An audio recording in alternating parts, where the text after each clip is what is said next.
Shame. Good group. Yeah.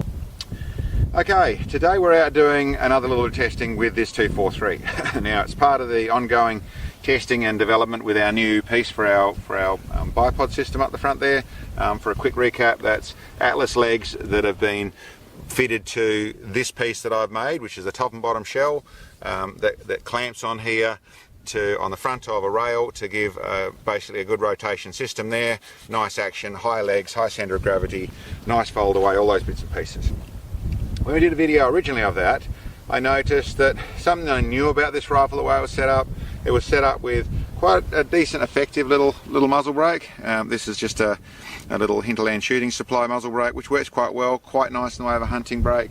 The negative of this style of brake for a well set up rifle is that essentially because it's uneven, it actually has an open top, closed bottom, which works nicely for stopping dust, the same as our brakes. It doesn't push as much down to the ground.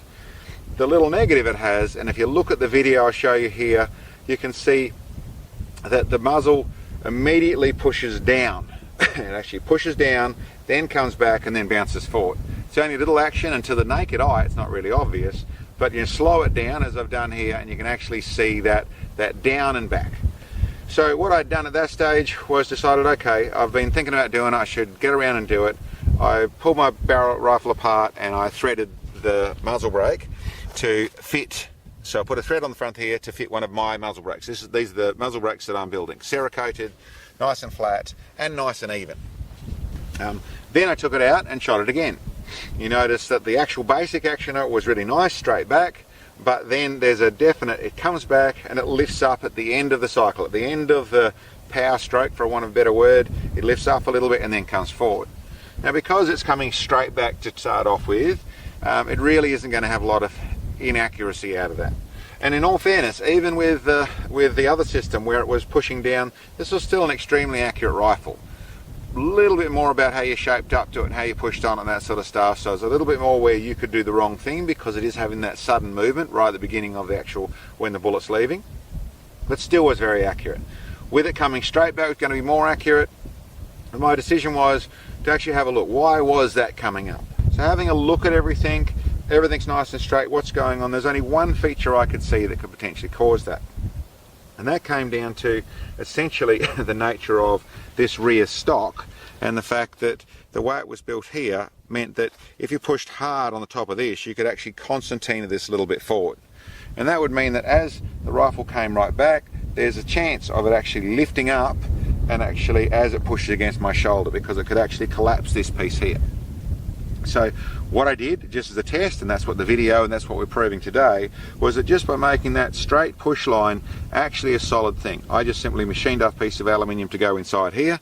It's just bolted to the back and just butts out in the front there, so that would limit the adjustment of this. You'd have to change this piece to do that, but it made it rigid, and you can see that action today, how dead straight forward and backwards this thing actually shot. So anyway, that's probably going a step too far for what I really need to. My real point I wanted to show to people was essentially the difference between an even muzzle brake, where you got even blast top and bottom, and the way of how straight back the action is, and with a otherwise well set up rifle, how an uneven muzzle brake can actually cause the opposite of what's happening. Now, people can get tangled up. One of the things that goes is that a rifle that's jumping up in the air, then this sort of thing works really well. It's really helping. And in a hunting setup rifle where you have the classic stock, it hasn't got a straight center line, then this is a nice balance to go with that. There is a little negative of the fact that you are fighting, stealing from Peter to pay Paul essentially. You're making the front of the muzzle push itself down to stop the back of the rifle lifting the muzzle up. So you're getting a bit more flex and a bit more harmonics going inside there. But as a basic setup in a basic rifle, it's still a nice way to go. It works really nicely. But once you get further, more refined, getting everything nicer, then the less you've got pushing stuff around, the less force, which means the better setup your stock height is, where your butt pad pushes is, the more rigid your chassis is, down to how straight your muzzle brake is, how straight it pushes back, is very relevant for you. The other thing you saw today, this is extremely dry and dusty conditions. So there's dust and flake. You can actually see where I'm shooting. You see the pattern out around here, a good sort of half a metre away from the muzzle is where the actual blast was going, and that's the real design of and the benefit of my muzzle brake, which is to actually give it that evenness. Keep that high impact of that blast off the ground to make it a lot nicer to shoot. And there's other features of how nice they are. Now they're not putting any shock in your face and that side of things. For this one, I could have gone with the 2-port, which is all it needs for this rifle. I went with the 3-port simply out of its. I've got them sitting in the cupboard. It's easy for me to pick whichever one I want. But I just wanted to show you that the features of how a muzzle brake's actually working, where I've got footage of the same rifle with 3 different conditions. One with the muzzle brake on. One with an uneven port muzzle brake on, so where this rifle started, to an even port, and then even with that found a little tiny bit I could mess with in the chassis.